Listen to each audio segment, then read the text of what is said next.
Welcome to the My Rules Are Better podcast. I'm Tom Barbalet. Today, well, firstly, it's been an awfully long time since the last podcast recording. I've actually done 2 test recordings to try to get out some more audio and discussed a few topics which I will discuss this evening as well.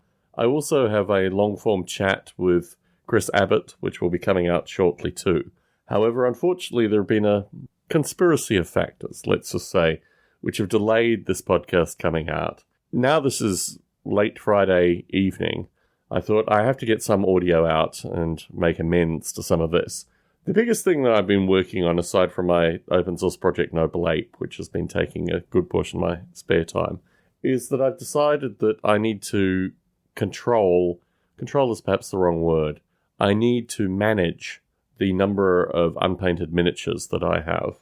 And really, honestly, it's gotten to a stage where, as I described in a recent podcast recording, I discovered that I had a bunch of American Civil War stuff in the back of the closet that I'd just forgotten about. So I pulled everything out of the closet, and I've bought 2 boxes of, I don't know how many figures fit inside. I think, 90 by 4, so 360 maybe figures per box. And I'm just going through, can it be 360 figures? Maybe, yeah. Anyway, I'm just going through all my unpainted lead, and the result of this, which is why I'm actually putting this out in podcast form, or one of the reasons I'm putting it out in podcast form, is that if you listen to this podcast, I am more than happy to send you a parcel of unwanted Barbalet lead. So if this sounds like something that interests you, and you want a bunch of unpainted miniatures of a wide variety of styles and types, including just a bunch of stuff that either needs to be paint stripped or, if you need to fiend off other people's lead piles, please get in contact with me, barbalet@gmail.com, Bravo Alpha Romeo, Bravo Alpha Lima Echo Tango, or alternatively through the Facebook group, because I'm more than happy to send lead internationally if need be. But what I want to do is just contain, I don't know, for the past maybe 3-4 years, I've been buying miniatures periodically, and the hope was, certainly in the past couple of years, that I would employ miniature painters and get them painted.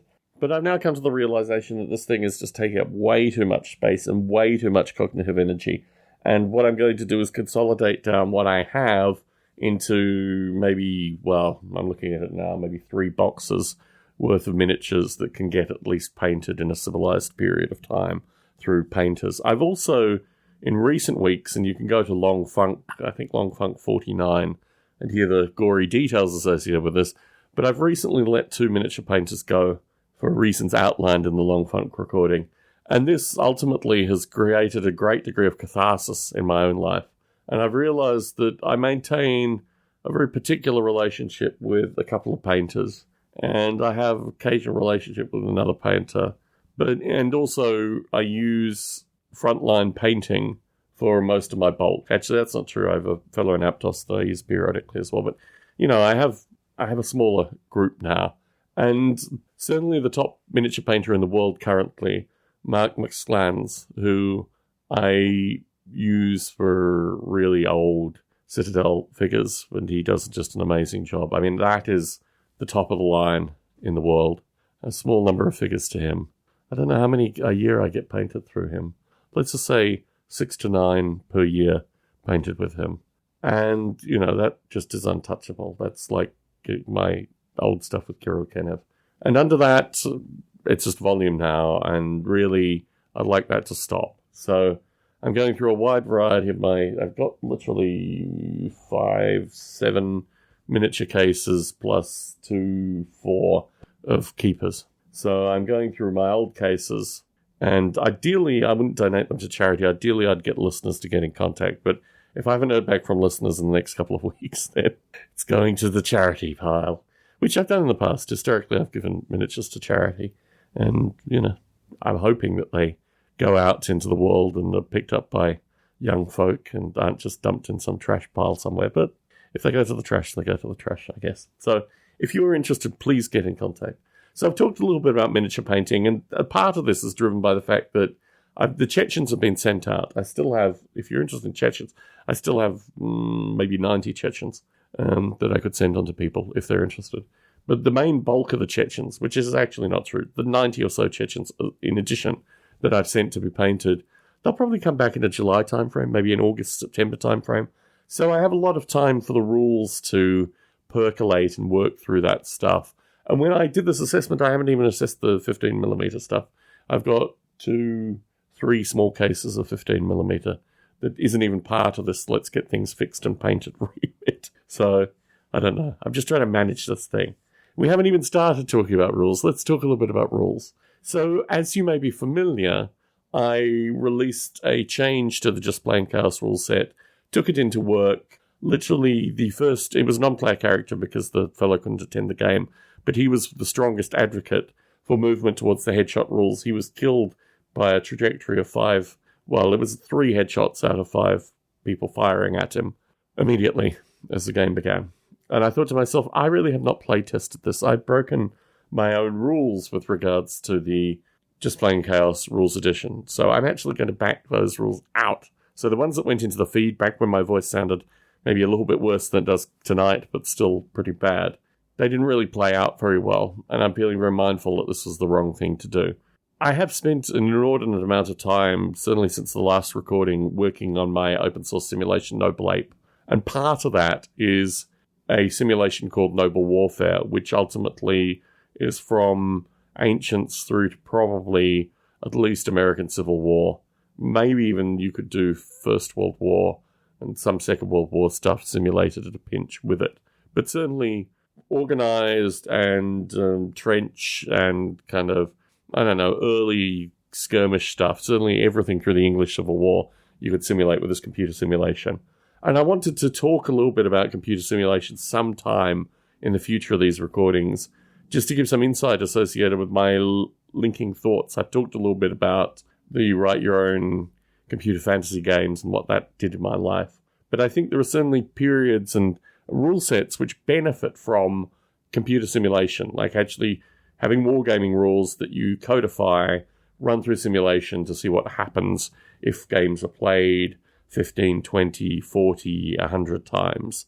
And certainly I'm a strong advocate for that. And I'd like to do an exploration of that, maybe around the Just Plain Chaos rule set, maybe around the Chechen rule set, maybe taking Noble Warfare as a thing and writing a set of ancient rules about it. I talked a little bit about the close combat rules, or the close combat game, maybe in my conversation with Chris Abbott. I'm not sure if this has been aired audio yet or not, but about close combat and what close combat meant to me in terms of seeing what was clearly a wargame rule set applied through a computer game. And this is associated with Steve Jackson. So when I meet Steve Jackson in about, 5 months' time, I will have the opportunity to talk to him in greater detail. Perhaps, who knows what I'm going to talk about. I've also discovered a wide variety of early Rogue Trader, which is the first futuristic miniature game that, well, that's not true. It was Doctor Who. There was a bunch of futuristic miniature games that came out through Games Workshop prior to Warhammer 40,000, but it's the first iteration of the Warhammer 40,000 universe.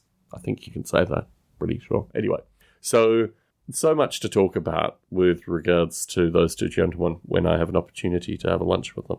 I think one of the things that has always fascinated me is how they brought together so many polymaths and just generally curious characters and were able to keep them in a period of time where it would have been relatively easy for there to be huge political drawn-out sagas amongst the various participants in the early Games Workshop, how they got all that thing to work out. It just strikes me as an impossibility in any case. So, yes, whether or not I talk about close combat, who knows? I'm been through the Fighting Fantasy rules, various Fighting Fantasy game books, getting a sense of what inspired me early on, and I've realized in particular with the Rogue Trader obsessive folk who record YouTube videos that my level of obsessive fan interest is just not quite as great as many folks that look at these people is. I feel really I'm more interested in written history.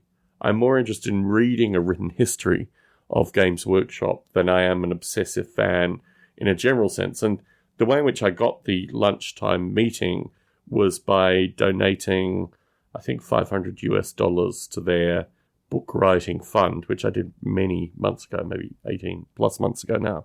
So it's taken them a while to actually get this book together. These kind of projects take a long period of time. But that's how I got the lunch. It was purely cash down lunch to be had. So no mysteries associated with this thing.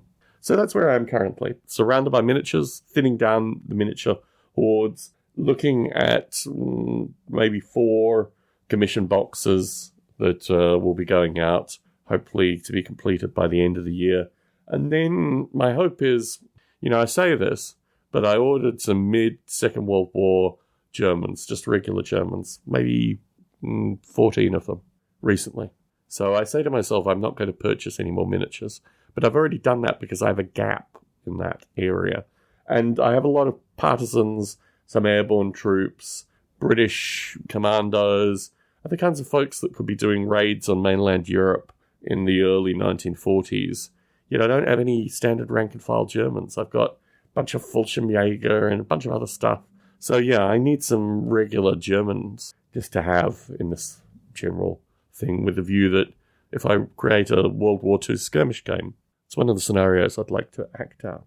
So it's a standard cliche in podcasts to apologise for not getting audio out. There have certainly been a wide variety of life events that have kind of consumed me in recent weeks, but I have never forgotten about the podcast. And I'm really very appreciative of the number of listeners we have to this podcast currently.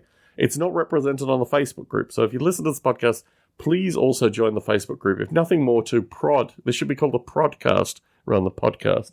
If nothing more to prod me about getting out future episodes.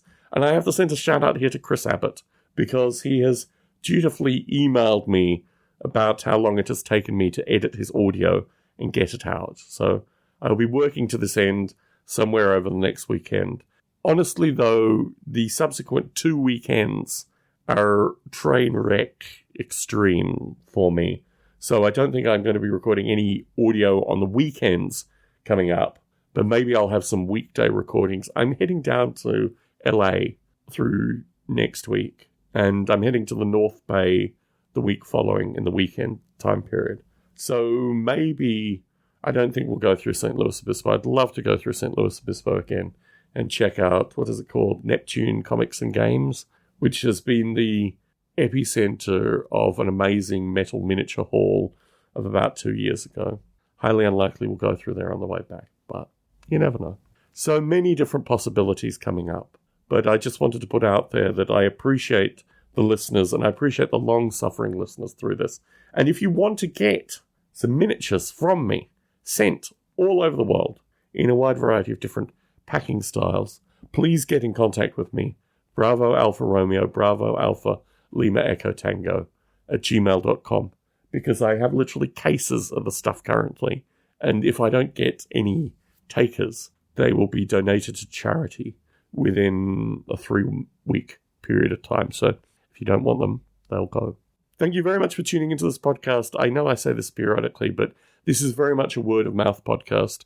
The numbers that I see with regards to the podcast are really very strong, and that indicates that people are telling their friends about this podcast. But if you haven't yet, or if you have some friends that you think might enjoy this podcast, please let them know. And hopefully I will record podcasts with a slightly better voice at some stage, although my evening voice has been deteriorating rapidly. Hopefully, through the summer months, it won't be quite as bad. Tom Barbalet in the San Francisco Bay Area, signing out.